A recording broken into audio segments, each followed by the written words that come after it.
amawulire agakagawa agatali malungi okuva mu Lango sub-region galaga nti ba National Unity Platform flag bearers oba ba candidates ba National Unity Platform balemeseddwa okwapialingako ku radio zonna eziri mu Lango sub-region oba kangambe Northern Uganda kuba Lango sub-region ogenda gisanga mu Northern Uganda. Ba candidates bona abali affiliated to National Unity Platform balemesebwa yadde okwogerako ekigambo n'ekimu ku radio station yonna. Naye babanga balinayo press conference ngeyo oba balinayo any other function ne bayita media platforms zino tezijja. Media platforms zino mbuno zifunye threats okuva mu UCC, zifunye threats okuva mu police, zifunye threats okuva mu government. Agondozo gategedde bulungi nago. Radio stations in Lango sub-region under Lango Radio Owners Association are looking out NUP stroke National Unity Platform candidates from appearing on top radio programs. The radio station owners are fearing that their licenses could be withdrawn or equipment confiscated by the Uganda Communications Commission and police. The radio owners claim they have received a series of warnings from UCC restricting their newsrooms from airing any NUP related activities. This is absurd. On top of that, banners z'omukulembeze waffe Robert Kyagulanyi Ssentamu aka Bobiwine ne banners eza ba candidates abenjawulo aba NUP nga kwotadde ne posters, flyers bye basobola okutimba mu bifo ebyenjawulo bigenze bijibwayo nga omwakirabi wano mu Kampala jonga police yegase n'amaje yegase ne LDU ne bakwata kabangaliza zaabwe ne bagenda nga batika ebifaananyi bya Bobiwine posters ze ne banners nga bagenda bazijjayo bwe bazitwala bwe baziyuza and all that. So kintu kyekimu kyekiri mu kugenda maaso mu Lango sub-region oba kangambe mu Northern Uganda. Yes, mu Northern Uganda. So gamawulire agaliwo ebifaananyi babijjayo, posters, banners bali muziplack ngayo off, bali muzijjayo. Naye okutyanga kuyitiridde nnyo. Okutyanga kuyitiridde nnyo. Abasajja banatenga bayoleseza nnyo okutya kwa amaanyi. Kuba tusobola kungamba nti nno tugenda mu kalulu.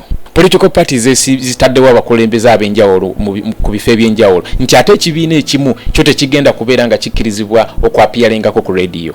Abantu bano bagenda ne bakola propaganda mu National Unity Platform eri mu Central nti NUP it is a Kampala thing nti ofulumako Kampala toyina wogenda kusanga NUP. Bakozesa NBS eyo ne baspreadinga propaganda wekike ekyawaggulu ne bakuba NUP obusa ne bagisiiga enziro ne basiiga Bobiwine enziro nti simanyi rotating around Kampala tuli ku social media and all that. Naye ate on the other side ate wowulira amawulire ngagano. So ekituufu kiri nti buli awa spreading amawulire gano nti National Unity Platform eri mu Kampala, National Unity Platform eri ku social media and all that, bagezaako just kudiisa bantu, bagezaako just kumalamu bantu maanyi, bagezaako just kuikeninga kibiina. Nenga ekituufu kyo kiri nti we are everywhere only that tuyina kwongeramu maanyi to strengthening our structures down there nga tebakyasobola tuzuganyiza buli wamu. Kuba kati maani bana basajja balifudde ate jogo bagufudde mulimo okitegeera bagufudde mulimo bo benyini bagamba nti nno ebintu bya scientific ana we babitidde tebasobola bikontaininga nti abasajja batidde zino zona signs za kutya. First of all batunyoma ne bagamba ogwo munyaga gwa people power gugenda kumalawo myezi just ebiri temujja kuddamu gulabako. Aba ne bagamba nti ayo people power after 2021 kigenda kuzikira toyina n'omugo ogenda kuddamu kulira. Bobiwine abakuba mu National Unity Platform. National Unity Platform bafuukidde National Unity Platform ekutte wansi ne waggulu. Kati kibasazeewo ate kwe kumenya ate ebiragiro bibateekawo mu kusooka kwa baavayo ne bagamba nti ate okulonda tetugenda kukola campaigns, tetugenda kukozesa radios, ma TV na masimu and all that.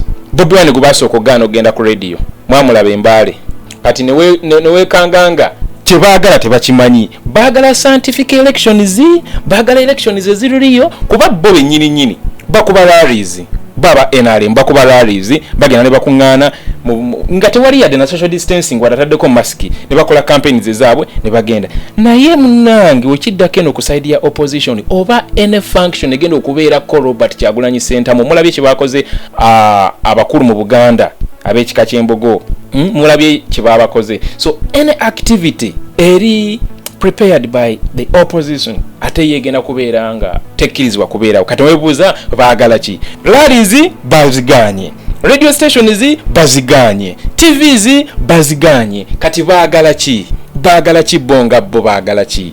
ekinyiza kiri ekintu kimu nti ate bolaris bazikola kyekintu ekisinga okunyiiza bolaris bazikola nga twanoomu abakutte ku mukono tugenda kwekyawa nkuletedde Siza Lubanga Kene nga ye MP owa East atukwatidde bendera ffe aba National Unity Platform Lubanga Kene Siza MP Gulu East nga ali mu kunnyonnyola ku nsonga eno na biki ebigenda maaso as we speak right now kuba kiba kirungi n'owulira ku ddoboozi ly'omuntu ali ku source kwe nnyini ku ground yawe nnyini incidents zino gye ziri mu kugwa oba gye ziri mu kugenda mu maaso sooka omuwulire. Yes, we are working in a very difficult environment. For the last 15 years or so, we have observed how elections have been a very difficult moment for those in the opposition. If you recall, the same injustices that have been meted upon the FDC and the other opposition groups and Dr. Kizza Besigye are the same injustices currently being meted upon the NUP and our current leadership, including our principal. So it's not something new. And we are getting so many threats and intimidation. We have had our banners pulled down for our presidential candidate here in Gulu. We have reported the case to Gulu police, and fortunately a goodwill neighbor has given us CCTV. We have secured the CCTV and we are reviewing the CCTV together with the police. So we actually have two gentlemen come on a motorbike, a boda, carry away our banner, and including my own banner as Gulu East MP, and they went and cut it somewhere outside Gulu town. But along the way there was a CCTV camera that captured the image and captured the motorcycle and the plates, and we have these guys and we are reviewing with the help of the police, and we are going to bring them to book. Let's talk about the leader situation as well. Yes. Leader is much manifested with UPC and your new party trying to push, and the big blow is there that the media is saying they will not cover you. Yes, in Lira we have had so much support, overwhelming support. We have opened over 3 local offices in Lira, in Lango sub-region. So because of the overwhelming support from so many people who are looking for change through a political process, through the elections, I think the state is trying to come in to see how to counter this support. So Larona, which is the Lao Radio Owners Association, recently issued a statement. And for a long time we have been inviting them to our press conferences, and we feel they have not been giving us fair coverage. They have intimidated to us off record that they get threats whenever they come to cover our activities, so they are worried about the safety of their staff and their equipment. We also had banners of Robert Kyagulanyi pulled down from Kambini Trading Center and also from Lira Tesoba.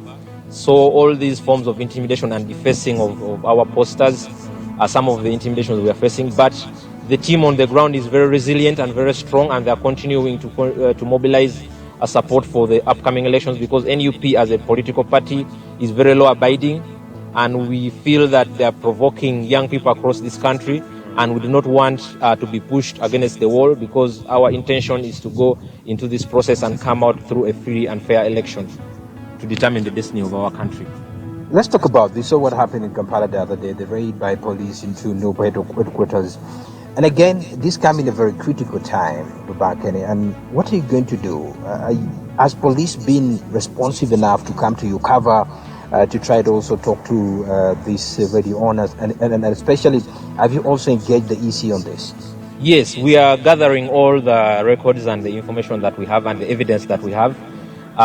We are going to present this to the public and then present this to the authorities as well.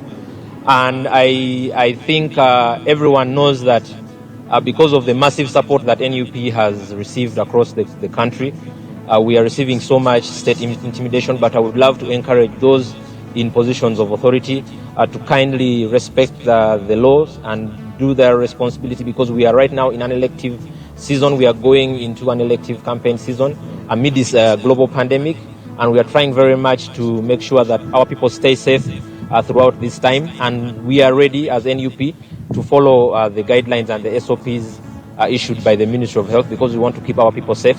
So we expect the state as well to obey their own rules, because Uganda is not governed by the orders of the RDCs or the security agencies, but we are governed by our constitution and rule of law. Ekisanyula ku NUP nti tuyina rule of law even before we go in leadership. Owulira nti we are gathering all the information together with the police.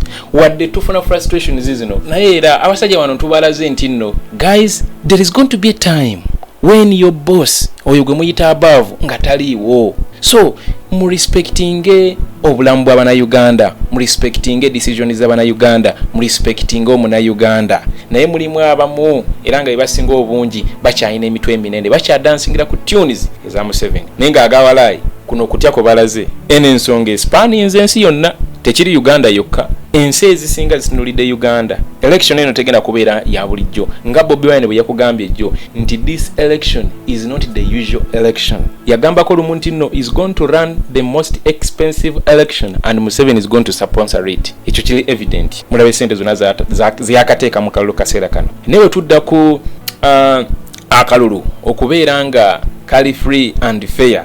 Banange ensi zitunulidde Uganda yaffe eno, naye gye zikomye gitunulira naffe twebereremu. Kye kisinga obukulu. Twebereremu. Ekigambo twebereremu, it's not just a mere word. Twebereremu. Let's be ready to take action when that time comes. That's what I mean. Yeah. Tubeere beetegefu okwebereramu. Otherwise, we are not going to get freedom on a silver platter. We are not going to get it. Okujjako nga twebereddemu. Kuba kati abasajja bali mu kujjayo posters za Bobiwine ne ba candidates ba NUP.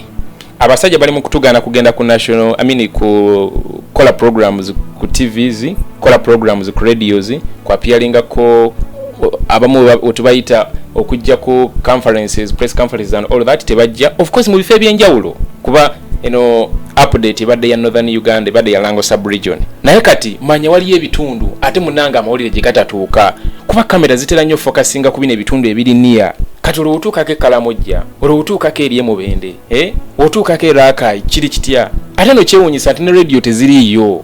Radio teziriiyo mu bitundu ebyo. Ojja sangayo radio 3 oba radio emu ate nga ya mubaka wa parliament ate nga wa NRM. Can you imagine? So ono bujwanga yena go balimu era tuongere maaso nga tumugana not to scientific elections. There is no way that can be possible. Tikisoboka kitegeera. Uganda yonna TVs ne radio ina a total of 384 umbasira bidde. Yeah, 384 somewhere there. 384 or 334, but 384 I believe. Ngo combine the radio stations zizonna ne TVs zonna ziri mu Uganda teziwera 10 munjogere nyangu teziwera 10 nengo ja kwekanga nti abesimbiyo ku bifo byonna basobe emitwalo 5 atenga campaigns zitero kulaningira mu myezi 2 jokka. So kati ojja kwekanganga kino kye tugendamu si kye kya bulijjo. Waliyo gana mateeka g'ekisiru aga COVID gwe bateekawo obayisaawo bo. Kwa Museveni takyasobola campaigninga. Oyo musajja takyasobola kuyimirira ku bituuti bya mirundi ebiri olunaku lumu. Ayinza n'okugwa n'azirika. Ayinza n'okugwa n'azirika. Takyasobola ku campaigninga. Takyasobola kutalaga Uganda. Ayinza n'okutalaga Uganda wiiki emu ne bamubika. Nze akubuulira. First of all musajja mukulu. First of all musajja mulwadde. Musajja yakoowa dda. Bamukuba biyiso okumubeezaawo. Bamunywesa ddagala okumubeesaawo. Okitegeera. Only that nti ayinako bali bakadeideyibe bali abamuli emabega abamugeza abamukola kina baba mupikapika nakola ebintu ebyekisiru. Ninga takyasobola kutalaga Uganda yonna. Kibulanga ayagala kutula butuzi wali akoleze campaigns ng'atudde. Kwa ebayina media, ebayina ebayina sente and all that. Takyasobola. Tasobola kutalaga Uganda eno yonna. Nagimalako nga tafunye buvune. Nze kugamba yasobola kutalaga Uganda within 1 week nakola ki? Nakola pusinga. Ne wabeera nga ayitidde mu nnyonyi waggulu. Takyasobola kuyimira ku kituuti. Mwamulaba siri mu kwogera bintu bitali bituufu. Mwamulaba jjo COVID nga yakatandika yali mu misa ebeera ya ssaawa mmeka? Misa etera okubeera ya ssaawa emu n'eddakiika nga 3 roughly. Omusajja misa yali yakatandika ng'ali mu kufuluuta kataayiwe n'endusu ng'ali mu kufuluuta bu video bwe mubulabye ffe tujja tubuteekayo anti ffe tuli okubalabisa n'ebyo ebintu by'ekisiru bye bakola ebitali mu magezi. Kati googana otya abantu okufuna airplay? Who are you? Mu Uganda tewali muntu n'omu ali above the law. Kibula nga twagala kuzaawo rule of law. Enfuga ey'amateeka nga mateeka tegataliza whether you are obaani nga gakukolako kyenkanyi. Ate ngera tugenda kyachivinga. All we have to do is to be focused. Tubeere nga twebelivingira mu buli kye tukola ate twebeerere mu kyekisinga obukulu. Twebeereremu. Bino ebikola ebali mu kukola mu Lango sub-region. Katandika butandisi bagenda kukola n'ebisinga kaawo. Olaba balumba ekibiina kya National Unity Platform nga beegasse n'amagye beegasse ne police LDU ne military. Ne batwala buli kimu just olw'okuba nti baagala okulemesa omuntu okubeera nominated. If they can do that in broad daylight, if they can do that robbery in broad daylight nga tebatidde na kamera, olwo basobola okukola nga tebali ku kamera. Olwo basobola okukola nga bali off camera. So if they can come to the National Unity Platform and they take our documents, they take away our signatures. Do you think these guys bagenda tuleka bulesi we batyo? So kyenkugamba baboyi tulina okwebereramu. This is a serious issue. Tulina okwebereramu tubanga twagala Uganda yaffe tugize mu lane entuufu.